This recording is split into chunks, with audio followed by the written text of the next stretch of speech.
En este momento voy a iniciar la grabación, la cual luego yo subo al Drive. Y como les decía, hoy nos vamos a enfocar en método de muestreo y teorema central del límite. Voy a compartir pantalla. Pueden ver mi pantalla ahí.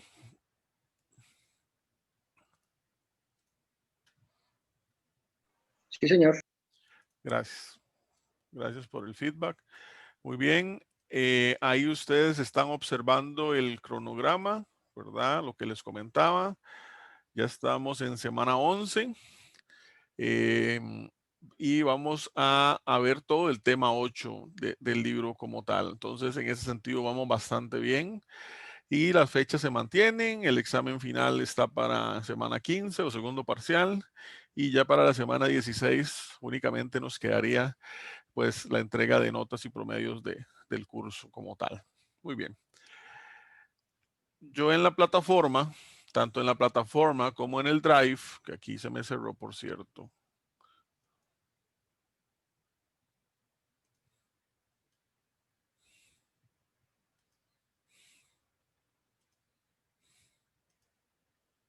No, es en este Drive.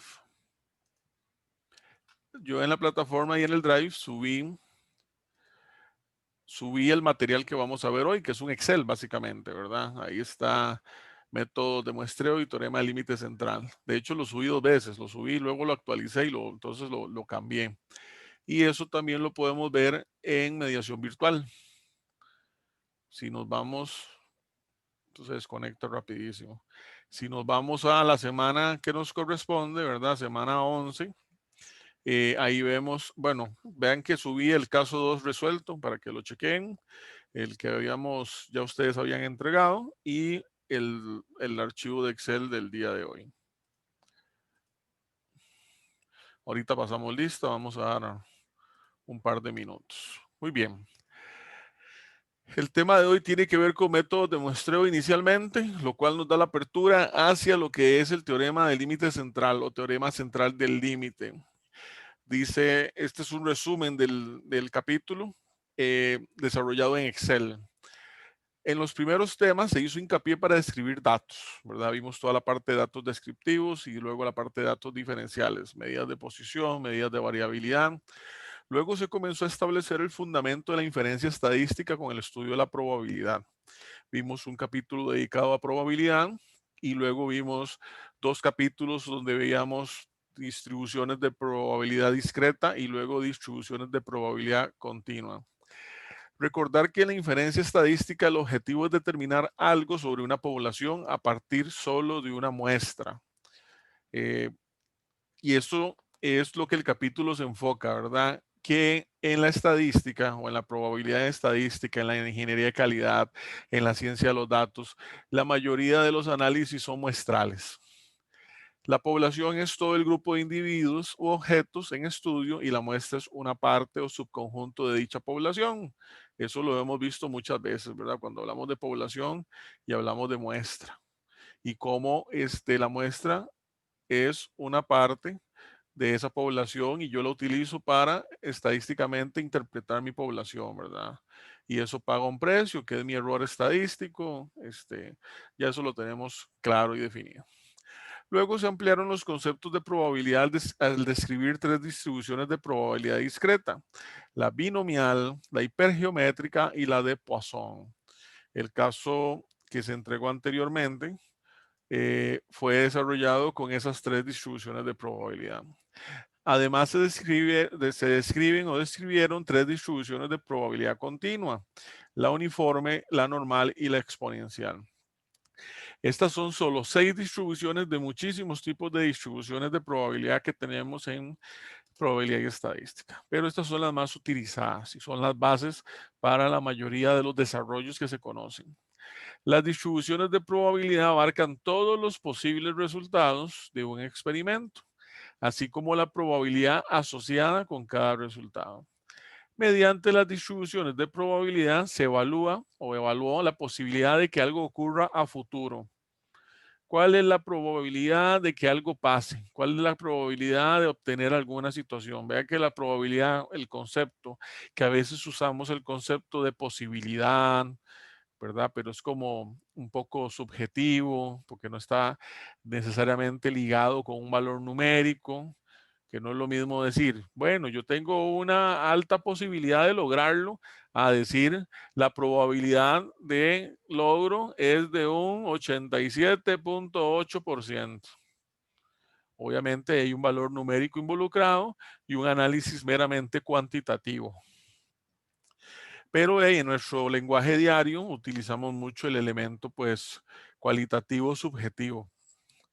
Métodos de muestreo, que por cierto, bueno, yo voy a ir desarrollando este Excel, ustedes lo tienen, lo pueden ir siguiendo conmigo. Si tienen alguna duda, observación, con todo gusto, ¿verdad? Métodos de muestreo. Se sabe que el propósito de la estadística inferencial consiste en determinar algo sobre una población a partir de una muestra. Básicamente lo que veíamos aquí, donde de verdad se seleccionan individuos, objetos, partes de una población y se utilizan pues para eh, poder entenderla sin utilizar todas las partes. Entonces yo con esa muestra infiero cómo es ese comportamiento, cómo está compuesta mi población. Bueno, una muestra es una porción o parte de la población de interés. En muchos casos el muestreo resulta más accesible que el estudio de toda la población. En muchos casos, en la gran mayoría, ¿verdad? Los elementos estadísticos son muestrales. Claro, si yo tengo una población que es pequeña, ¿verdad? Lo cual es subjetiva, pero si yo tengo, por ejemplo, ustedes que son la población de este curso, ¿para qué yo voy a hacer un análisis muestral? Ahí hago un análisis poblacional, pero es una situación específica. Pero en producción, ya cuando uno está en líneas de manufactura, cuando ya uno está metido en procesos, las poblaciones generalmente son altas o grandes. Razones para muestrear. Esto ya en algún momento, en algunas clases anteriores lo habíamos conversado. Cuando aquí hay un errorcito, vamos a ajustarlo porque así voy afinando mi Excel.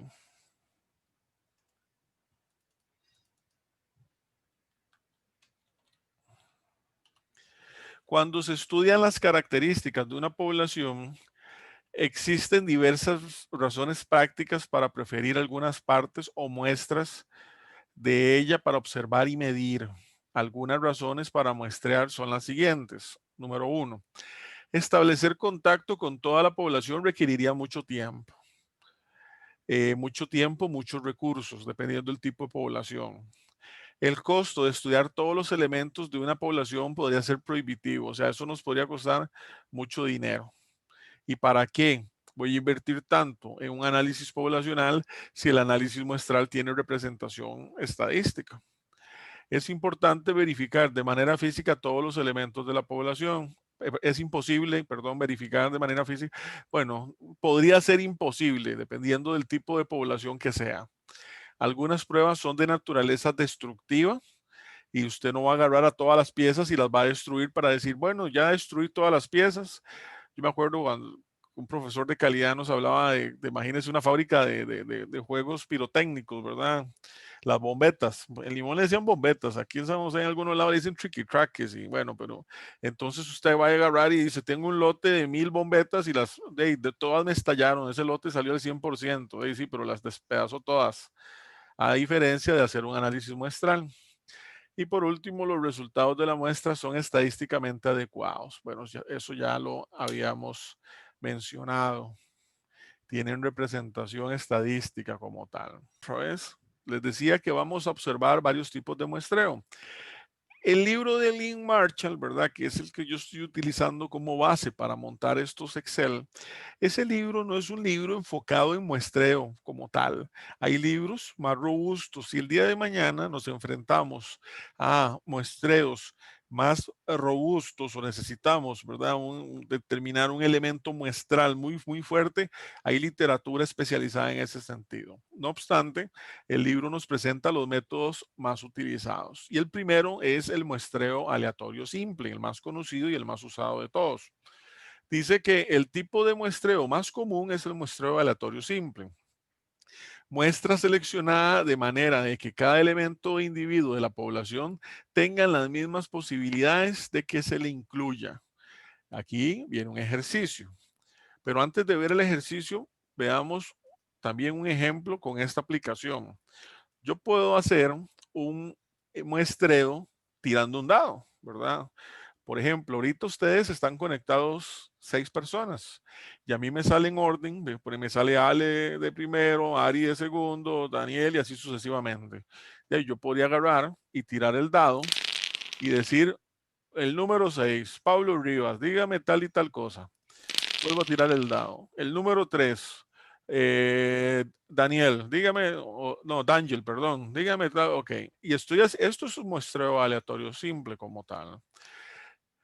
Yo también podría usar esta herramienta que es una selección de nombres aleatorios, ¿verdad? Entonces yo llego y digo, bueno, perdón, estoy mayúscula, Allen, Ari, Daniel, David, Pablo y Pablo. Bueno, Pablo, perdón, aquí lo puse mal.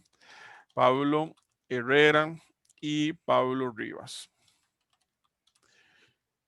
Y la herramienta me ayuda a hacer un muestreo aleatorio simple.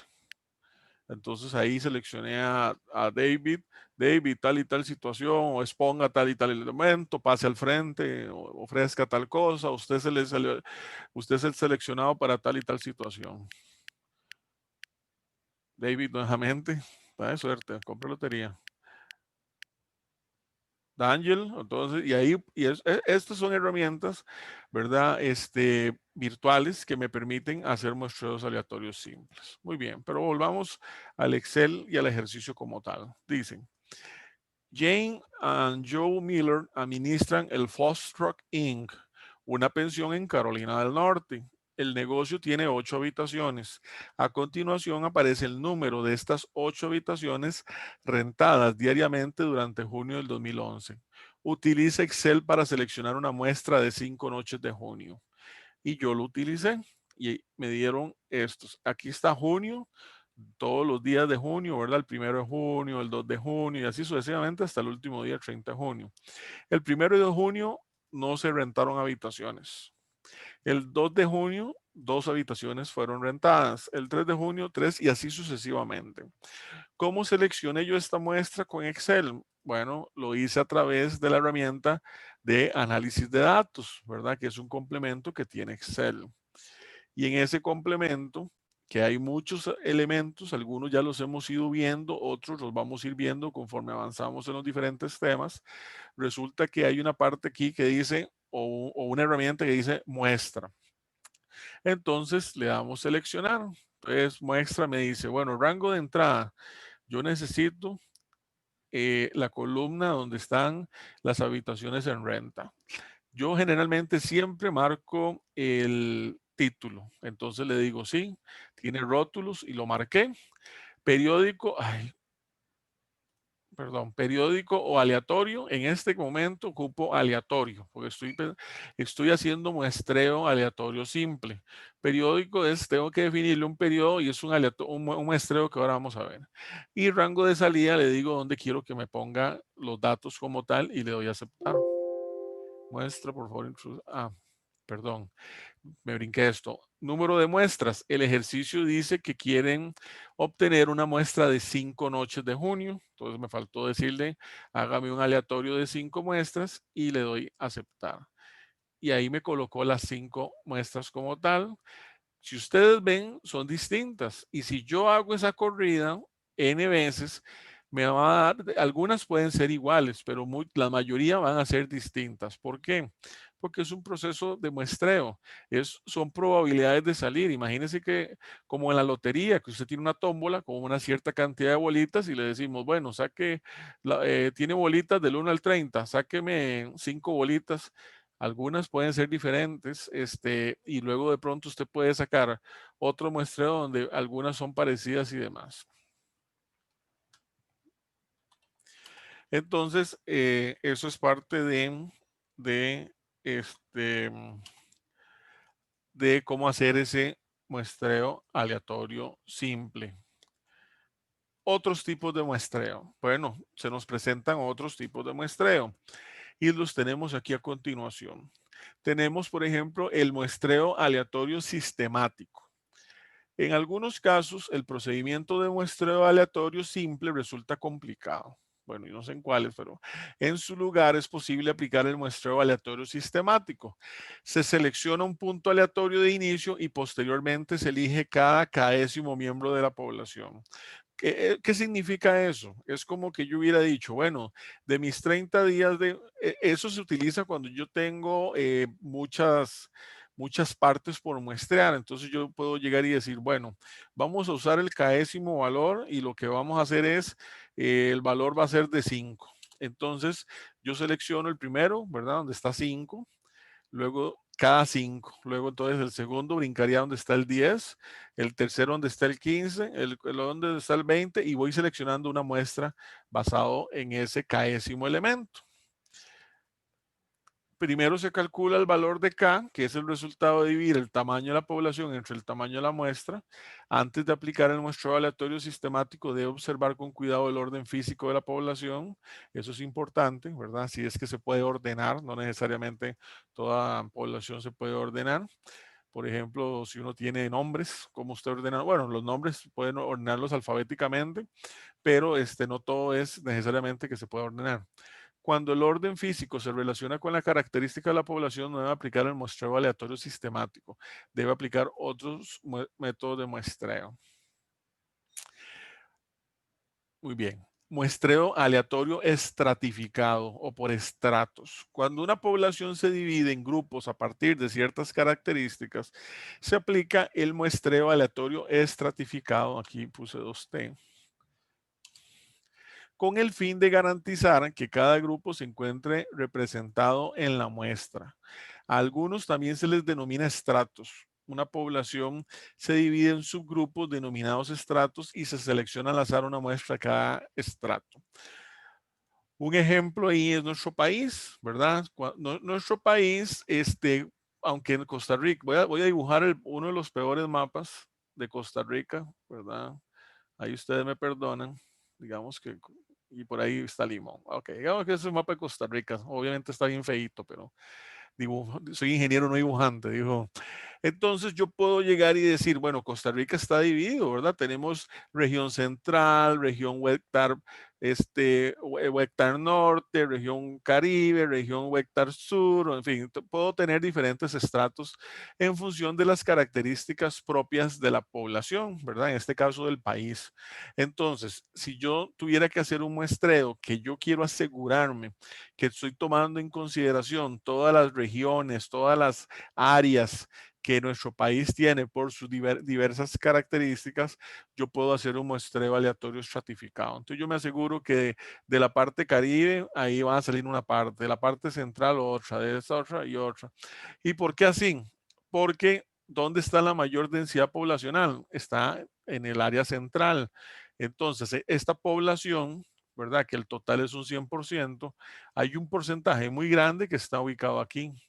Si yo hiciera un muestreo aleatorio simple, podría tener el riesgo de que obtuve mucha gente, ¿verdad? Muchas personas del área central y pocas o ninguna de áreas aledañas. Entonces, eso es uno de los riesgos que con un muestreo aleatorio estratificado, ¿verdad? Por los diferentes estratos, yo puedo minimizar o del todo eliminar. Muestreo por conglomerados. Otro tipo de muestreo es el muestreo por conglomerados, que a menudo se emplea para reducir el costo de muestrear una población dispersa en cierta área geográfica. La población se divide en conglomerados a partir de los límites naturales geográficos o de otra clase. A continuación se seleccionan los conglomerados al azar y se toma una muestra de forma aleatoria con elementos de cada grupo. Bueno, es un poco similar. Lo único es que aquí, por ejemplo, siguiendo con el ejemplo a nivel país, es como que yo llego y digo, bueno, en el cantón, la provincia es San José y San José está dividido por cantones. Entonces, yo voy a hacer un conglomerado con ciertos cantones, con cierta densidad poblacional y dentro de los cantones, además, ¿verdad? Como más o menos sale aquí, voy a hacerlo con ciertos distritos por cantón, ¿verdad? Entonces, estoy haciendo pues un conglomerado de esas partes para hacer un análisis y asegurarme que efectivamente los distritos que me interesan, en este caso digamos que todos o la mayoría, estén dentro del muestreo como tal.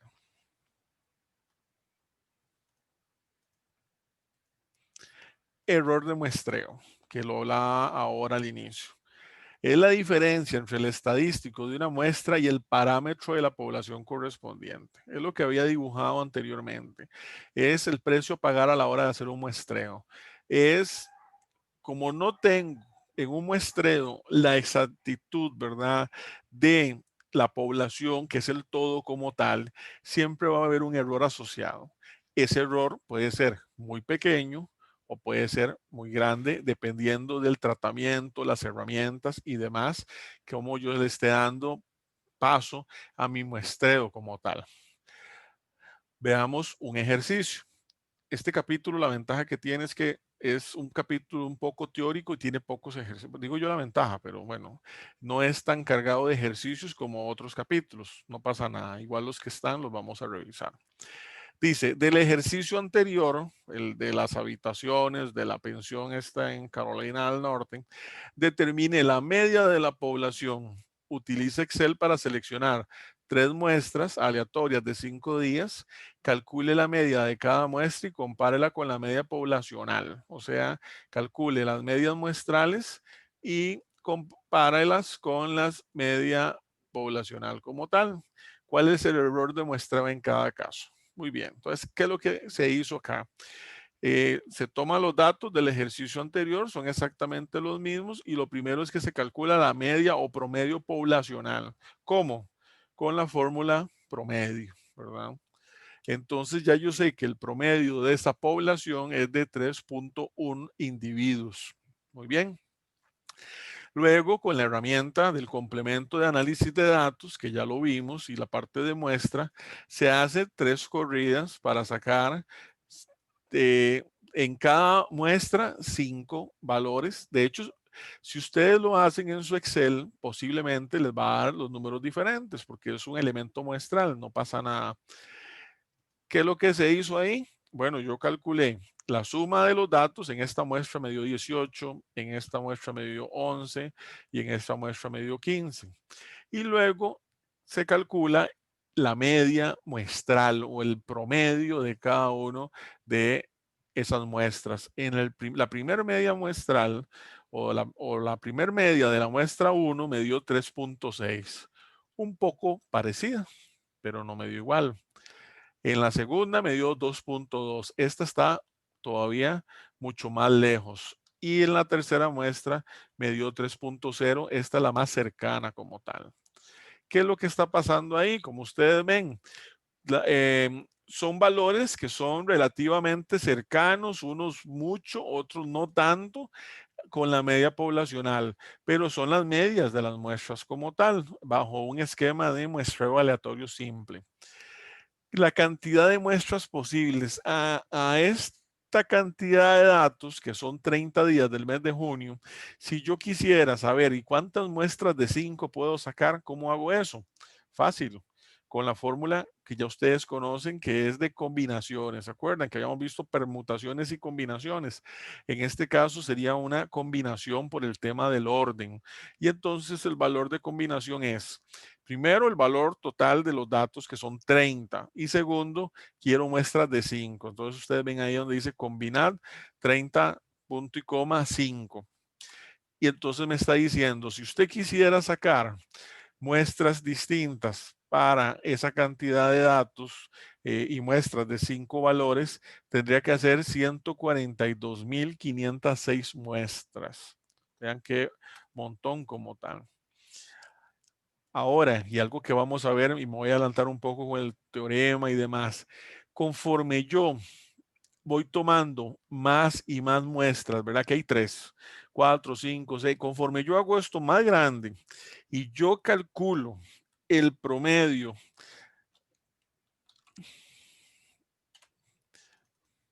de las medias que obtuve, conforme esto yo lo voy haciendo más y más grande, ese promedio se me va a acercar cada vez más a la media poblacional.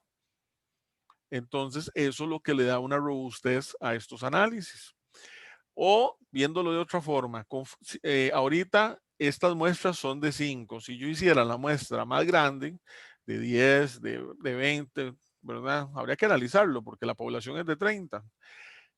También yo me acercaría más a la media poblacional. Entonces, son dos formas, ¿verdad? Agarrar la muestra y agrandarla o tener mucho más cantidad de muestreos para asegurarme que me le voy a acercar más a la media poblacional, ¿verdad? En este caso, vean que me está dando 2.9 contra 3.1.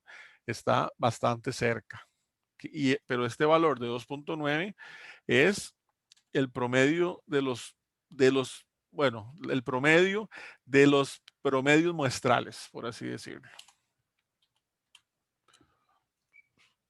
¿Qué más? Dice, por consiguiente, los errores de muestreo son aleatorios y se presentan al azar. Si determinara la suma de estos errores de muestreo, si se determinara, me parece que ahí me comí, si se determinara la suma de estos errores de muestreo en gran cantidad de muestras, el resultado se aproximaría mucho a cero. Sucede así porque la media de la muestra constituye un estimador sin sesgo de la media de la población. Un poco lo que estaba yo ahora explicando aquí. ¿Se acuerdan que me había dado 2.9? ¿Cuánto es la diferencia? Es esto menos esto. Él lo que me quiere decir es, conforme yo hago más y más muestreos, más me voy a ir acercando al valor de cero, ¿verdad? O sea, mi error muestral es cada vez más pequeñito. En este caso es de 0.2, pero si yo hiciera este ejercicio con respecto, ¿verdad? A este menos este y así sucesivamente, ya yo voy viendo, vamos a ver aquí, voy a fijar esta celda con F4 y la jalo para poder ver.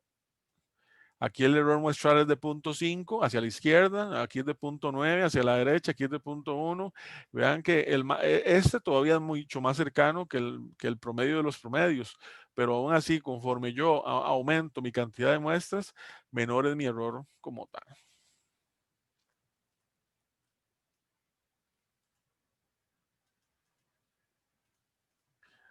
Muy bien. Distribución muestral de la media. Dice, distribución de probabilidad de todas las posibles medias de las muestras de un determinado tamaño muestral de la población.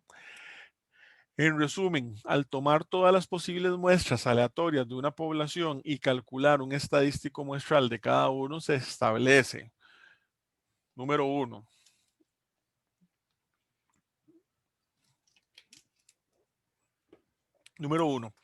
la media de las medias de las muestras es exactamente igual a la media de la población. Número dos, esto que dice, este número uno que dice aquí es lo que más o menos estamos haciendo aquí. La media de las medias. Número dos, la dispersión de la distribución muestral de la media es más estrecha que la distribución poblacional. Número tres, o sea que tiene menos variabilidad, ¿verdad? Desviación estándar. Número tres, la distribución muestral de la media suele tener forma de campana y se aproxima a la distribución de probabilidad normal. Esto es la antesala al teorema límite central. O sea que se vuelve cada vez más a una distribución tipo simétrica. Entonces, veamos un ejercicio. Dice, Tartus cuenta con 7 empleados de producción, a quienes se le considera la población. En la tabla se incluyen los ingresos por hora de cada uno de ellos. Entonces aquí, Joe gana $7 la hora. Sam gana $7 la hora. Sue gana 8 y así sucesivamente según esta tabla. Si uno ve todos los datos, el recuento es 7. ¿Lo ven aquí abajo? Entonces, nos hacen varias preguntas. Número uno, ¿cuál es la media de la población? Vamos en orden. La media poblacional es fácil o sencillo de calcular. Es el valor promedio de los siete datos, ¿verdad? De la población como tal. Entonces, la media de la población, que sería el salario promedio que paga Tartus, esta empresa, a 7 colaboradores, es de $7.71. ¿verdad? Aquí le podemos poner el signo de dólares. Muy bien. Luego nos pregunta número 2. ¿Cuál es la distribución muestral de la media de tamaño 2? Eso es muy similar a lo que hicimos ahora con la combinación. Decimos, bueno, la población o el N mayúscula es de 7. Y la muestra, porque nos está pidiendo de la media de las muestras de tamaño 2, es de número 2. Entonces, usamos la fórmula combinar. Y entonces con la fórmula combinar nos da que usamos el valor más grande primero, 7, y luego el valor 2 de segundo, nos da 21. Quiere decir que nosotros podríamos hacer una combinación de 21 este, muestras, como está en esta tabla, ¿verdad? Que es una imagen del libro, y ahí uno dice, muestra 1, Joe y Sam. ¿Y por qué 2? Porque aquí nos dice muestras de tamaño 2, o sea, de 2 nombres, que no repita.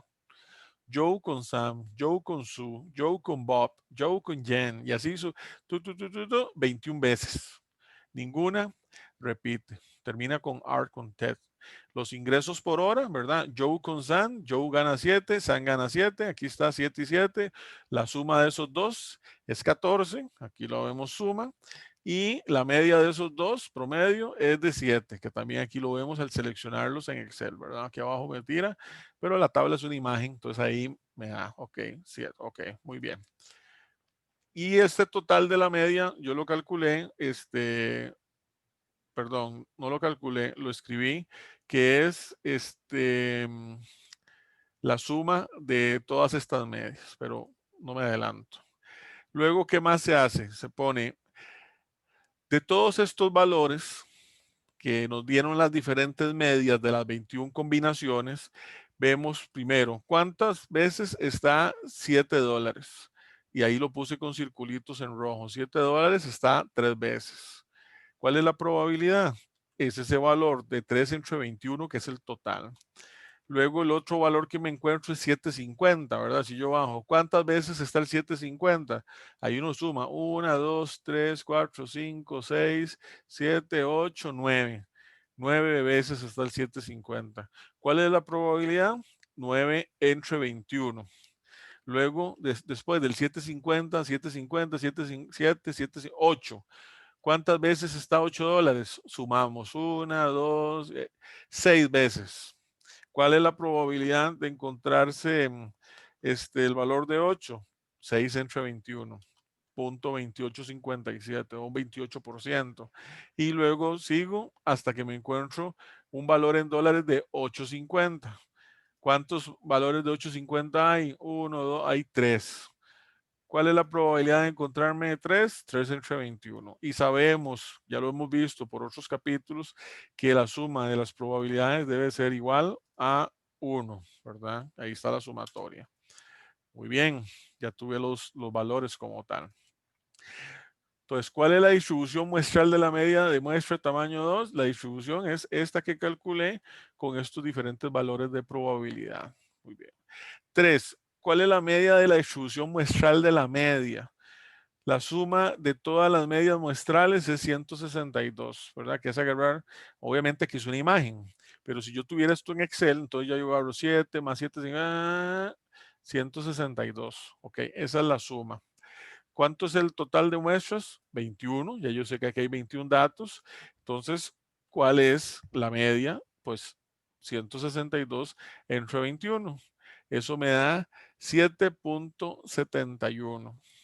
La otra fórmula de calcular esto es, si yo no tuviera una imagen y esta tabla estuviera en Excel, yo podría calcular el promedio de estos 21 datos de media. Y ese promedio de esos 21 datos, ¿verdad? La media de todas estas medias me daría 7.71 dólares. Tal vez ahí me faltó el simbolito. Listo. 4. ¿Qué observaciones es posible hacer sobre la población y la distribución muestral de la media? Primero, la media de la distribución muestral de la media 7.71 es igual a la media de la población. Vean qué interesante es, vamos a usar una flecha. Este valor de acá me dio exactamente este valor de acá. Es lo que yo les explicaba anteriormente. Conforme yo hago muestreos más grandes, el promedio de los promedios, ¿verdad? El promedio de los promedios muestrales va a ser igual o muy cercano a el promedio poblacional. En este caso, este 771, ¿de dónde sale? Del promedio de estos datos. Este 771, ¿de dónde sale? De la media, de las medias de todos estos datos. Son calculados de forma distinta, pero llegamos al mismo resultado. Además, la dispersión de la distribución muestral de las medias es menor que la dispersión de los valores de la población. Conforme se incrementa el tamaño de la muestra, se reduce la dispersión de la distribución, aquí está mal escrito, de la distribución muestral de las medias. Es más o menos lo que podemos ver acá. La dispersión de la distribución muestral de las muestras es menor que la dispersión de los valores de población. Distribución de población, distribución muestral de las medias. En la distribución de población, yo tengo 3 datos de 7, 3 datos de 8 y un dato de 9. Es esta gráfica que... Esto es una imagen. Esta gráfica, esta sí está calculada en función de esta. Pero bueno, esta gráfica yo la pude haber hecho sacando estos 3 de 7, 3 de 8 y 1 de 9, ¿verdad? Entonces ya yo lo puedo hacer. Pero bueno, ahí está la imagen. Entonces vemos que la dispersión es mayor en la población. Hay 3 de 7, 3 de 8 y 1 de 9. Y bueno, ahí con un valor calculado de probabilidad. Con respecto a la distribución muestral de las medias, que ahora sí, eso viene de estos datos, la dispersión es menor porque los datos están más cerca entre ellos. De 7 tengo 3, con una probabilidad de 14,29. Esta rayita en verde de acá es exactamente esta de acá. Es de un 14,29, ¿verdad? Viene de estos datos. Luego dice 7,5. 7,5 es un 42,86, vienen estos datos y así sucesivamente. ¿Y qué vemos aquí? Que hay un comportamiento más de campana. Aquí no, ¿verdad? Aquí no es tan campana como este. Y eso que tengo una población muy pequeña. Si lo tuviera muy grande, se va acercando. Entonces, otro gran elemento importante que nos va a llevar al teorema del límite central, que entre más grandes las muestras, más comportamiento tipo simétrico, tipo campana o tipo distribución normal me voy a encontrar. Por eso es, como les decía, es la antesala a esto. ¿Ok?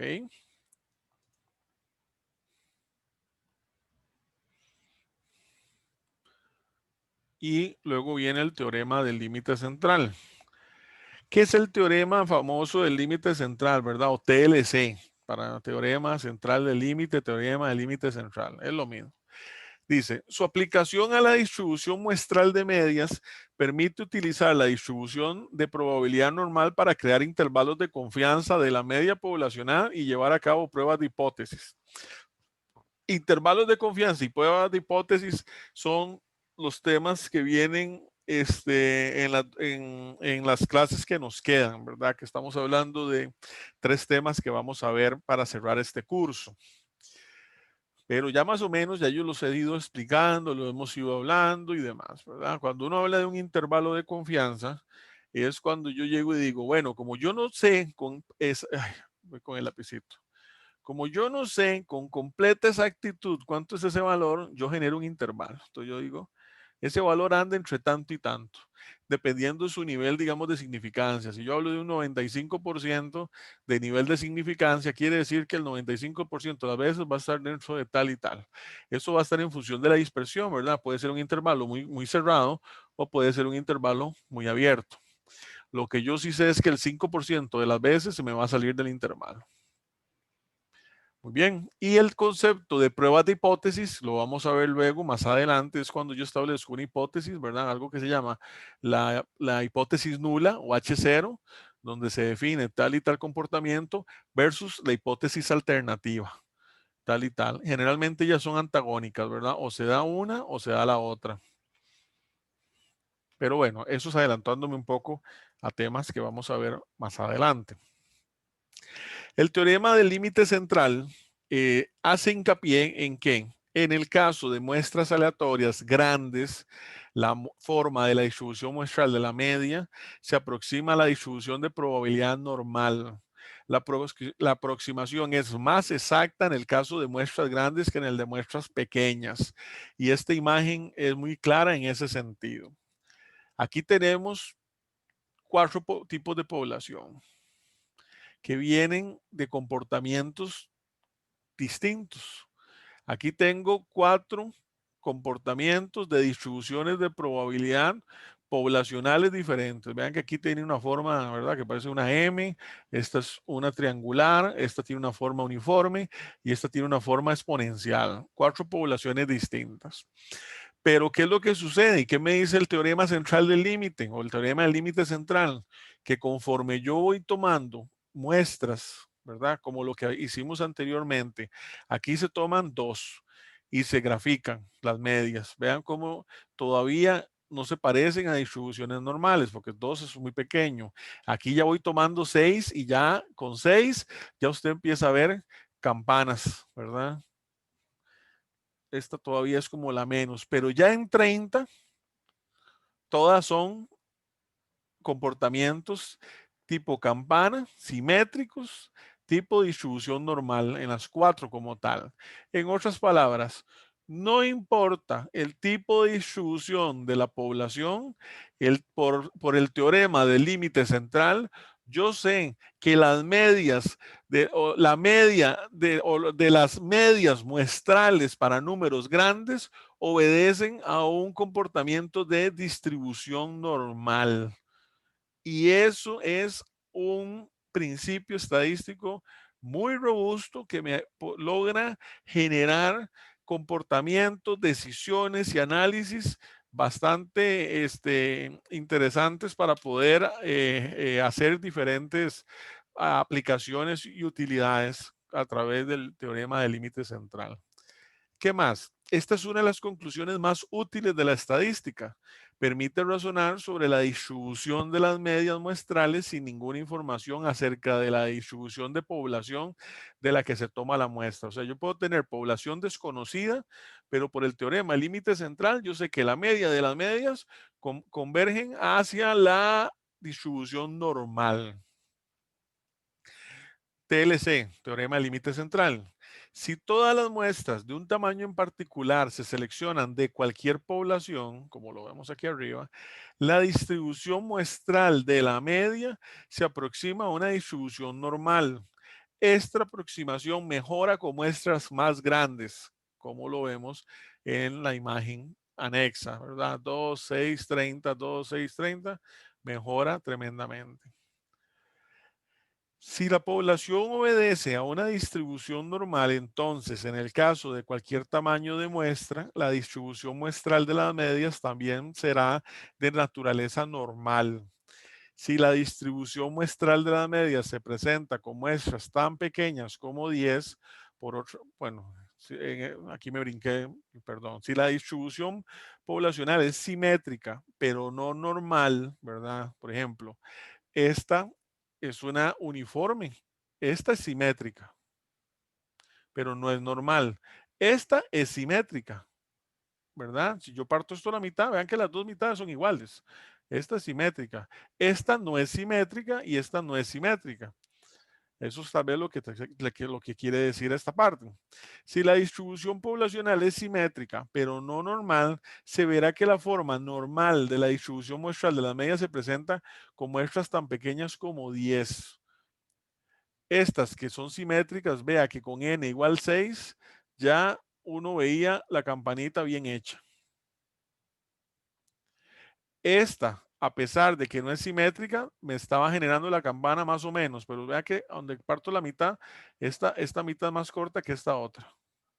Y esta, que no es simétrica, lo mismo. O sea, la simetría, en simetría ocupo menos muestras para acercarme más a la distribución normal. Otro principio muy importante.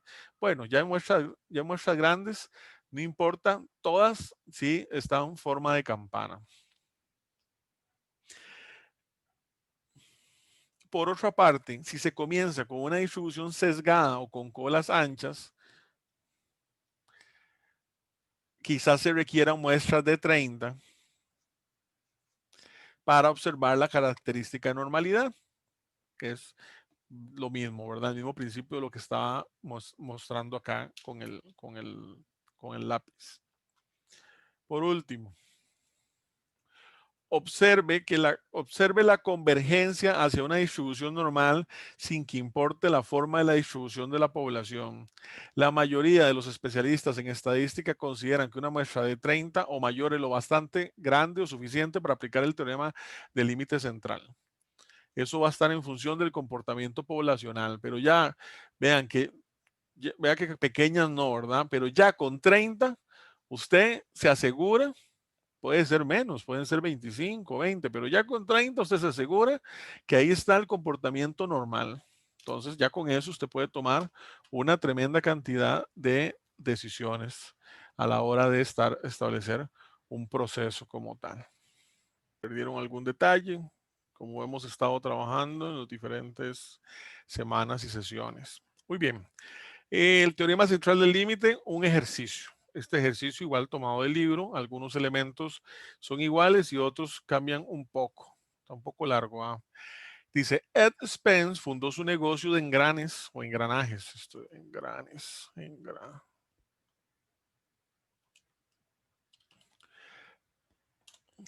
El negocio creció a lo largo del tiempo y ahora cuenta con 40 empleados. La empresa encara algunas decisiones importantes relacionadas con la atención médica de su personal. Antes de tomar una decisión definitiva sobre el programa de atención médica que va a comprar, Ed decide formar un comité de 5 empleados. Se pedirá al comité que estudie el tema del cuidado de la salud y haga alguna recomendación sobre el plan que mejor convenga a los empleados. Ed cree que el punto de vista de los empleados más recientes en relación con el cuidado de la salud difiere de los empleados con más experiencia. Ve, aquí él hace una hipótesis, ¿verdad? Una posible, vamos a ver qué nos dicen los datos. Si Ed selecciona al azar este comité, ¿qué, qué puede esperar en términos del promedio de años que llevan con Spence los miembros del comité? ¿Cuál es la forma de la distribución de los años de experiencia de todos los empleados, la población, en comparación con la forma de la distribución muestral de la media? Los tiempos de servicio redondeados al año inmediato de los 40 empleados que actualmente están en nómina de Spence son los siguientes. Y aquí vemos todos los datos. 40 empleados como tal. Bueno, qué fue lo primero que se hace? Aquí, a través de la fórmula contar sí, ¿verdad? Que yo utilizo en Excel, entonces yo quiero saber cuántos, contar sí, contar punto sí. Pongo el rango, ¿verdad? Que es en azul todos los datos y luego el cumplimiento del criterio. En este caso, de todos estos datos, ¿cuántas veces sale el 0? 3 veces. De todos esos datos, ¿cuántas veces sale el 1? 6 veces. De todos esos datos, ¿cuántas veces sale el 2? 9 veces y así sucesivamente. Entonces, estos son los tiempos eh, que o se repiten o que del todo no están, ¿verdad? Los que tienen 0, no hay nadie con 20 años, no hay nadie con 17, no hay nadie con 13, pero hay 3 personas que están en 0 años, son gente que acaba de entrar. Hay 6 personas que tienen 1 año, hay 9 que tienen 2 y así sucesivamente. Ok, ¿qué se hace luego? Se calcula el promedio de la población, ¿verdad? La media poblacional, promedio de todos estos datos, y nos dice que la media poblacional de tiempo, años de servicio en la empresa es de 4.8. Toma en cuenta todo, ¿verdad? Un poco lo más viejo, un poco lo menos, etcétera, etcétera. Esta gráfica que ustedes ven acá está en función de estos datos. ¿Qué es lo que podemos ver en esta gráfica? Un comportamiento asimétrico positivo, ¿verdad? La mayor cantidad de datos están al inicio, entre los que tienen menos años, y luego los datos más bajitos están al final, ¿verdad? De 9, 10, 11, 1, 14, 16, 1, 18, 19, 1, y estos otros pues con 0. Bueno, ya ahí uno va viendo comportamientos y demás. Luego, ¿qué se toma? Se toma una muestra, ¿verdad? Ya sabemos cómo calcularla con Excel, de cinco datos, porque dice Ted que él quiere establecer un comité. Aquí, Ed decide formar un comité de 5 empleados. Bueno, se hace un aleatorio simple, se sacan 5 empleados. De hecho, si uno ve el ejercicio en el libro, se da cuenta que en el libro cambia un poquito porque cuando uno corre la función en Excel, los números cambian porque es un elemento aleatorio. Muy bien. Y entonces se calcula la media. Y en este caso, la media muestral de 5 empleados de 40 me da 8.2. Vean qué gran diferencia, ¿verdad? Eso quiere decir que esta no es una muy buena muestra. Este me está diciendo 8.2 y esta un 4.8. O sea, entre la media poblacional y la muestral, pucha, es casi el doble de diferencia. O sea, esos de los cuidados que hay que tener en los comportamientos de muestreo. La diferencia entre la media de la muestra y la media de la población, ¿verdad? La media de la muestra X, esto es X raya, lo que pasa es que ese símbolo X raya no lo he podido encontrar. Y la media de la población, mu, recibe el nombre de error de muestreo. Este se debe al azar. ¿Cuánto hay de error de muestreo ahorita? Si yo agarrara ese valor menos ese, vean, tengo un error de muestreo de 3.40. Es un error de muestreo bastante alto, ¿verdad? En este caso, puede ser que yo obtenga una muestra aleatoria simple o que ustedes lo corran y les da un valor muy similar o les dais hasta igual. Eso podría suceder. Pero bueno, eso está en función de cómo yo hago el muestreo. ¿Qué más? Si yo quisiera lo que hemos venido haciendo, si yo quisiera saber cuántas muestras de 5 para 40 sin repetir, ¿verdad? N, muestra 5, N mayúscula, población 40. Y aplico la fórmula combinar, ¿verdad? De combinación, en este caso, porque el orden importa. Recordemos que en permutación no. Y le doy combinación 40 punto y coma 5. Dice que necesitaría 658.008 muestras de 5 para poder hacer todas las combinaciones posibles. Vean, eso es inmensamente grande. Aquí se toman muestras, en este caso de 25. Se hace la muestra un poco más grande. Entonces, se toman de 25 y entonces igual con la herramienta de combinar, perdón, con la herramienta de análisis de datos de muestra, se le dice 25.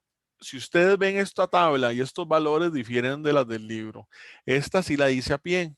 Esta ya no, porque vean qué montón de datos, o sea, es muy grande, entonces ahí copié la imagen. Pero si yo agarrara esta y la hiciera con muestras, ¿verdad? Que son muestras, tengo que hacer un montón de muestras, los valores van a cambiar.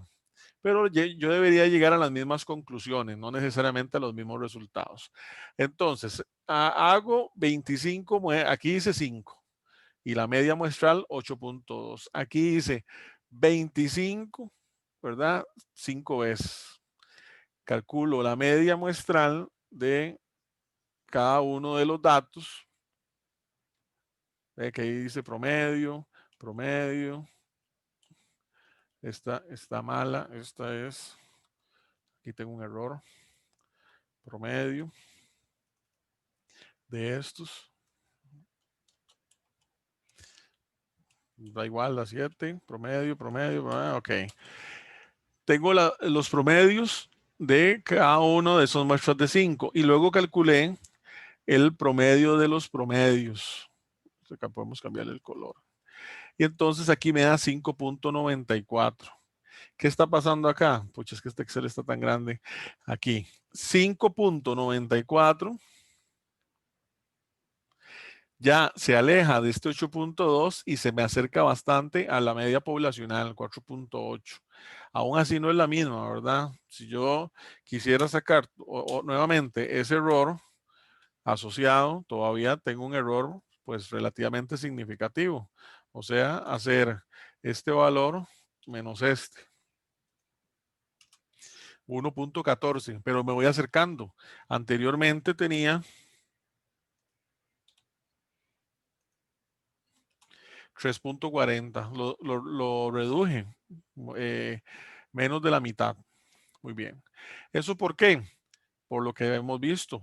Entre eh, más grandes son las muestras y calculo el promedio de muestras, ¿verdad? El promedio de los promedios o la muestra de las muestras, más me acerco a el libro. Y aquí les pongo una imagen que no es igual, porque en el libro esta tabla quedó distinta, porque son muestreos aleatorios simples. ¿Qué fue lo que yo hice aquí? Ok, otra vez con contar, sí. De todos estos valores en celeste, ¿cuántas veces me sale el 7? 2 veces. Luego me topo al 4.6. De estos valores, ¿cuántas veces me sale el 4.6? Una, y así sucesivamente. Si yo sumo todos estos valores, vean que me da 25, que es la cantidad de datos que yo tengo. En el libro, como me cambia, ellos grafican y la gráfica queda así. En esta que yo corrí, que es válida, y puede ser que ustedes, puede ser no, si ustedes hacen una tercera en sus Exceles con muestras nuevas, la gráfica va a quedar diferente. Yo grafiqué y me queda la gráfica de esta manera. Ahí no hay campana, no hay simetría, todavía porque tengo datos muy pequeños, ¿verdad? 2, 1. Bueno, aquí yo le pude haber dicho etiqueta de datos, porque todo esto viene de aquí, ¿verdad? 2, 1, 2, vean, más grande es 3. Aquí fue parecido, solo que el más grande fue 5. Aquí 4, 3, y aquí yo no tuve nada más por encima de 3. No tuve 4 o 5 valores que vienen igual. Pero ¿qué pasó en esta? Reitero, esta yo no la hice porque era muchísimos datos. En esta, que es la imagen del libro, todavía se agranda mucho más, ¿verdad? Ya se toman diferentes valores, o sea, aquí son cinco muestras, aquí son 1, 2, 3, 4, 5, 6, 7, 8, 9, 10, 11, 12, 13, 14, 15, 16, 17, 18, 20 elementos muestrales. Calculan las medias de la muestra. Este 395 es la media de toda esta fila, 325 de esta y así sucesivamente. Y la media de las medias, aquí no está calculada por fórmula porque tengo una imagen, pero la tomé del libro, que es agarrar y sacar el promedio de toda esta columna. La media me da 3.68, ¿verdad? Esta media es el resultado de tomar todos estos valores y calcularles la fórmula promedio. O en otras palabras, sumarlos todos, ¿verdad? La suma de todos esos valores y dividirlos entre n, ¿verdad? Que es cada uno de ellos, y eso me da 4.68. ¿Qué pasa con ese 4.68? No me deja mover aquí con el lapicito. Ese 4.68 se me acerca todavía más al 4.8, porque 4,68 es redondeado 4.7. Entonces, si yo agarro para calcular el error, 4.8 menos 4.7, y ahora es de 0.1.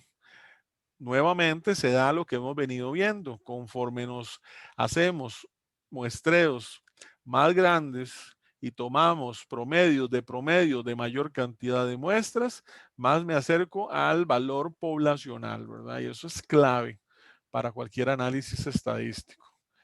Y bueno, aquí dice lo que acabo de comentar.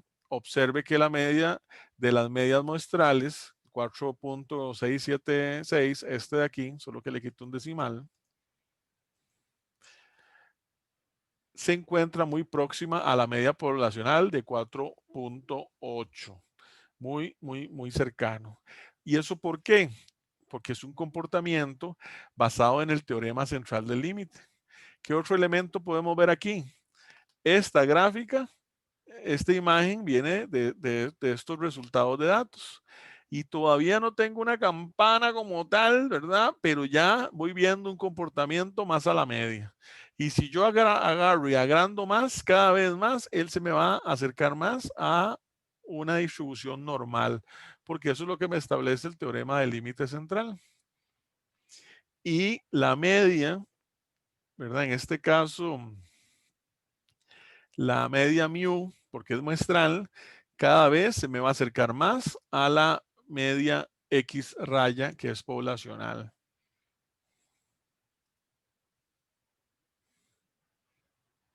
Que es como el único detallito que hay aquí. Esto debería ser X raya, para que lo tome en consideración, y esta debería ser X raya.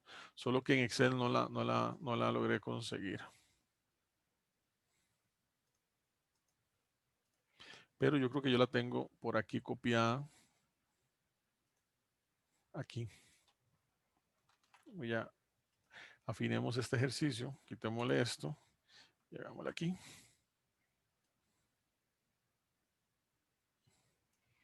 Más o menos. Entonces, este es X raya y este de aquí adentro debería ser X raya también. Como taparle este.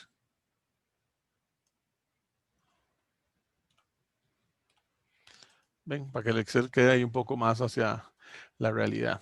Entonces ya yo sé que esa es media muestral. Y mu, ¿verdad? Que también podría ponerlo aquí, es media poblacional.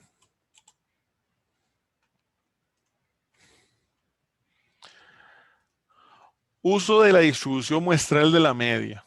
Esto es lo que no tenía el ejercicio cuando lo subí la primera vez, pero esto es importantísimo. Y luego viene un ejercicio ahí desarrollado.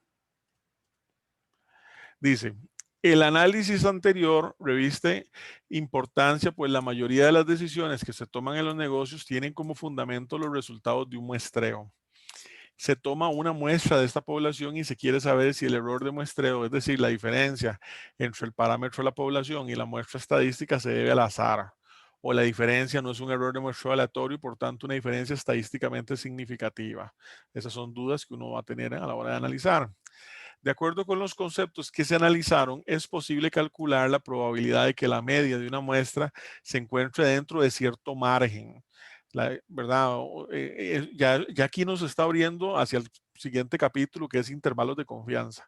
La distribución de muestreo seguirá la distribución de probabilidad normal con dos condiciones. Número uno, cuando se sabe que las muestras se toman de poblaciones regidas por la distribución normal, en este caso el tamaño de la muestra no constituye un factor. Cuando el muestreo viene de una distribución normal, ¿verdad? O sea, yo tengo mi población, que es una distribución normal, y a esa población le saco una muestra y entonces también sé que es de distribución normal. Dos, cuando se desconoce la forma de la distribución, ¿verdad? Yo tengo una distribución, no sé cuál es, o se sabe que no es normal. O sea, de una vez ya usted dice, no, esto es una exponencial, digamos. Pero la muestra contiene por lo menos 30 observaciones. Ah, en estos dos casos, normal. Siempre y cuando el n sea mayor de 30. En este caso, el teorema de límite central garantiza que la distribución muestral de la media sigue una distribución normal. La fórmula para determinar el valor de z es, ya lo vimos, ¿verdad? Ese valor lo vimos en probabilidad de distribuciones continuas. Z es igual a un valor de x menos la media entre la desviación. En esta fórmula, x es el valor de la variable aleatoria, es el valor que quiero, que estoy tomando. Mu es la media de la población y sigma es la desviación estándar de la población. Sin embargo, la mayor parte de las decisiones de negocio se refieren a una muestra, no a una sola observación. Así lo importante es la distribución, ¿verdad? X raya, que es la media muestral, en lugar de X, el valor de una observación. Este es el primer cambio en la fórmula. El segundo consiste en emplear el error estándar de la media de n observaciones en lugar de la desviación estándar de la población. Es decir, se usa sigma entre raíz de n en el denominador. Por consiguiente, para determinar la probabilidad de una media muestral con rango específico, primero aplique la fórmula para determinar el valor de z correspondiente. En otras palabras, esta fórmula de acá que ya conocemos se transforma a esta fórmula de acá, donde vemos que hay cambios distintos. ¿Cuáles son los principales cambios que se vino explicando? Aquí se usa X, aquí se usa la media muestral, X con rayita. Menos mu, eso queda igual. Y en lugar de usar entre el sigma, que es la desviación estándar poblacional, se usa entre el error estadístico, que es sigma entre raíz de n. Ese es el cambio que tiene. Cuando cálculo el valor de z de la media cuando se conoce la desviación estándar de la población. Hay fórmulas cuando la desviación estándar de la población no se conoce. Cuando no se conoce se usa algo que se llama la T de Student, pero eso es más adelante.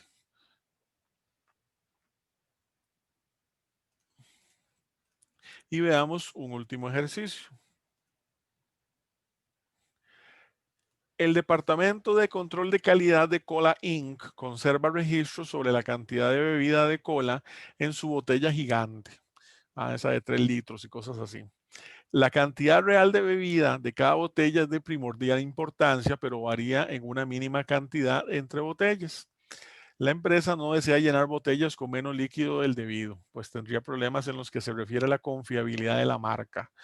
Bueno, eso ya en cursos más de producción o de ingeniería de calidad, eso es lo que se llama em, error alfa y error beta, ¿verdad? Que es, por ejemplo, si yo estoy llenando, imaginémonos aquí unas botellas, voy a dibujar unas botellas ahí, entonces esta está llena como por aquí. De hecho, cuando ustedes vayan al súper, si van ahí a Mega Super, a Pali, al Más por Menos, ustedes vean un conjunto de botellas iguales y se van a dar cuenta que todas tienen diferente valor de llenado, ¿verdad? Porque la variación es un factor inherente a un sistema de producción. Entonces, digamos, si esta fuera la media o el valor nominal que debería de llenarse, unas van a estar levemente por encima, otras van a estar exactamente en el valor y otras van a estar levemente por debajo. Y digo levemente porque si usted tiene un sobrellenado, hay riesgo de que el producto esté mal, ¿verdad? Porque pierde vacío o demás. Y si usted llenó muy bajo, de ahí la gente no va a comprar una botella que debería estar completamente llena y, y le falta producto. Aquí yo tengo un ejemplo, tengo 2 botellas para mostrarles. Digamos, esta botella de agua. Esta botella de agua, ven la marca ahí, ella, ¿verdad? Yo no la estoy midiendo, pero yo quiero, o cuando uno la compra, que no esté completamente llena, porque hay un riesgo de sobrellenado, pero tampoco quiero como que la botella venga como esta otra. Vean por dónde quedó. Claro, porque esta he estado tomando. Entonces, si yo llego a la pulpería o al súper y veo estas 2 botellas, ¿cuál voy a agarrar? Obvio, la que está bien, la que parece que está bien, porque usted no la está midiendo. Pero a ojo se da cuenta que, mira, esto le falta. Y si usted compra esto, va y lo devuelve y le dice al chino, hey, suave chino, me está robando aquí, como que le falta, alguien se toma, ok. Eso es parte de esa situación. Pensando en que uno compra de un chino, a todo lado hay un chino cerca, que hay uno a los 200 metros. Por otra parte, no puede colocar líquido de más en las botellas porque afecta el llenado, lo cual afecta la producción. Bueno, ya lo dije. Los registros indican que la cantidad de bebida de cola tiene una distribución de probabilidad normal. La cantidad media por botella es de 31,2 onzas y la desviación estándar de la población es de 0,4 onzas. Hoy a las 8 de la mañana, el técnico de calidad, como ahí, hoy a las 8 el técnico de calidad seleccionó al azar 16 botellas, esa es la muestra, de la línea de llenado. La cantidad media de bebida de las botellas es de 31,38 onzas. Es un resultado poco probable. Pregunta, ¿es probable que el proceso permita colocar demasiada bebida en las botellas? En otras palabras, ¿es poco común el error de muestreo de 0,18 onzas? Vamos a ver qué se hace. Utilizando, perdón, voy a quitarle más líquido a la botella. Utilizando los resultados para determinar la probabilidad de seleccionar una muestra de 16 N botellas de una población normal con una media de 31,2 onzas y una desviación estándar de la población de 0,4 sigma onzas y encontrar que la media muestral es de 31,38, aplique la fórmula para determinar el valor de Z. Todo eso está aquí. Aquí está la fórmula que se requieren, que es la fórmula ajustada, ¿verdad? Con X raya y con el error, sigma entre raíz de N. Entonces dice, la media, 31,38, ¿verdad? Ya no lo había dicho aquí. El mu, 31,2, que es la media poblacional 31.2, este 31.38 es la media muestral, el sigma, la desviación poblacional 0.4 y 16 botellas, ¿verdad? 16N, calcule Z. ¿Cómo calculamos Z? Pues por fórmula.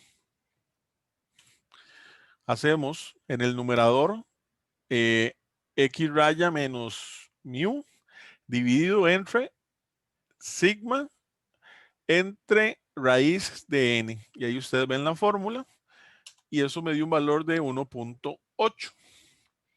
¿Qué significa 1.8?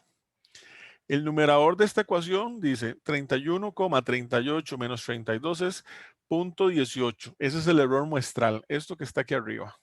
¿Lo ven ahí?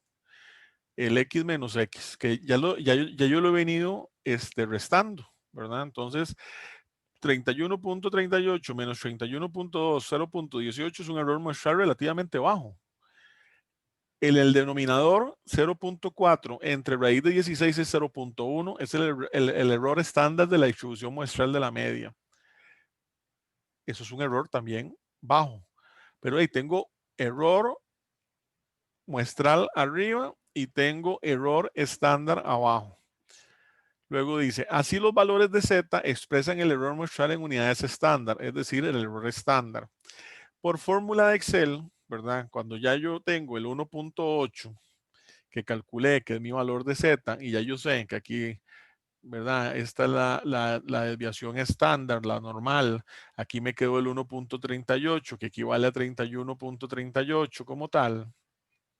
Y ya yo sé que aquí yo tengo un 0.5 de esta mitad, pero lo que me interesa es conocer este valor de acá. Tengo dos formas de hacerlo. Puedo utilizar una tabla, ¿verdad? Esto es un fragmento de la tabla para distribución normal, donde el valor de 1.8 equivale a 0.4641. 0.4641 o un 46%.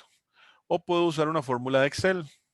¿Y cuál es la fórmula de Excel? Bueno, muy sencillo, ya la hemos trabajado anteriormente. La fórmula de Excel es distribución normal estándar, ¿verdad? Si yo le doy clic aquí, ay, no me la abre. A veces la abre, a veces no.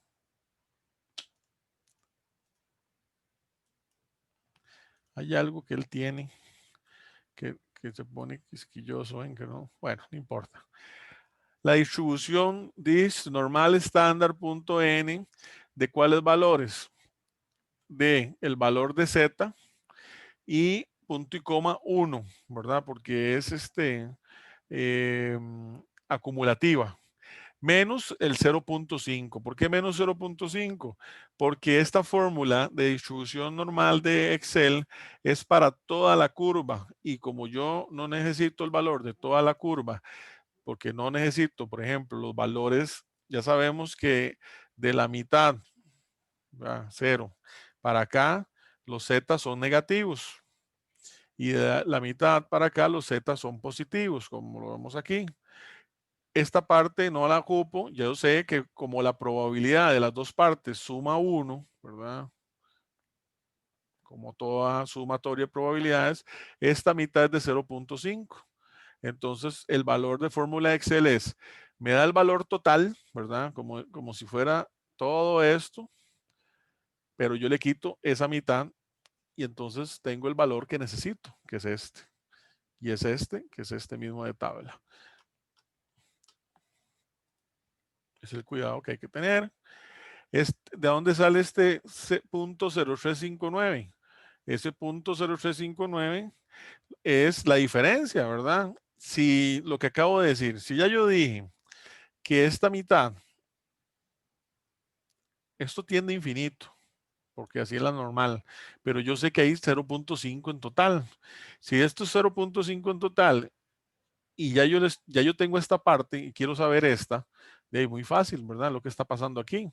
0.5 en total, le quito 0.4641 y la diferencia es 0.359.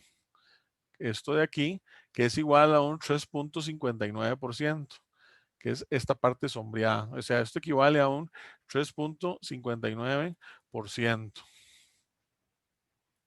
Y ahora sí, ¿y cómo se traduce todo eso que acabamos de decir? Entonces dice, No es probable, ¿verdad? Muy poco probable. Menos del 4%, que es 3.59, de probabilidad que seleccione una muestra de 16 observaciones de una población normal con una media de 31.2 onzas y una desviación estándar, que aquí no está, de 0.4, y determine que la media de la muestra es igual o mayor a 31.38. O sea, están muy lejos entre ellas. O sea, ahí es muy poco probable, ¿verdad? Entre 31.20 y 31.38. La conclusión es que en el proceso se vierte demasiada bebida de cola. ¿Por qué? Porque la media poblacional es de 31-38, pero debería de ser de 31-2. O sea, debería de estar aquí, pero está aquí. O sea, si esto vuelvo a lo mismo, al proceso de llenado, y la media es de 31.2, yo estoy llenando a 31.38. Uno podría decir, pero hey, mire, profe, realmente es poquita esta diferencia. Sí, pero es poquita entre una botella, pero esto está afectando porque la botella necesita un cierto espacio libre para que la bebida, ¿verdad? Sus características, por ejemplo, el CO2, porque generalmente estos son productos carbonatados, tengan unas ciertas características de calidad y si usted le quita ese aire, la bebida se ve afectada. Entonces, luego, esto parece poquito, ¿verdad? La diferencia es de 0.18, pero en una botella, pero en una línea de producción, ¿verdad? Como Cervecería Costa Rica, que llena cientos de botellas diarias, miles a la semana, ese punto 18 se puede convertir en un montón y eso es producto que está por encima de especificación. Ese punto 18 multiplicado, ¿verdad? Por 1 millón de botellas, que para cervecería 1 millón lo hace en una semana, de ahí entonces es un montón de producto que usted está haciendo un sobrellenado, o sea, desperdicio. Segundo, está poniendo en riesgo que por sobrellenado las botellas se vea afectada su calidad, ¿verdad? Porque entonces puede tener problemas a la hora de poner las tapas y el envasado como tal por la misma situación del sobrellenado. El técnico de control de calidad debe sugerir la reducción de la cantidad de bebida en cada botella. Él debe de pedir la producción que ajuste, ¿verdad? Producción, mantenimiento, que ajuste la máquina para que las botellas, esta línea de acá, ¿verdad? Se acerque al valor nominal como tal y no se me aleje ni para este lado ni para este lado, que esté dentro de mis límites de especificación. No los conozco, ¿verdad? Ya en cursos más avanzados vemos otros elementos para saber eso, pero todo eso se puede calcular.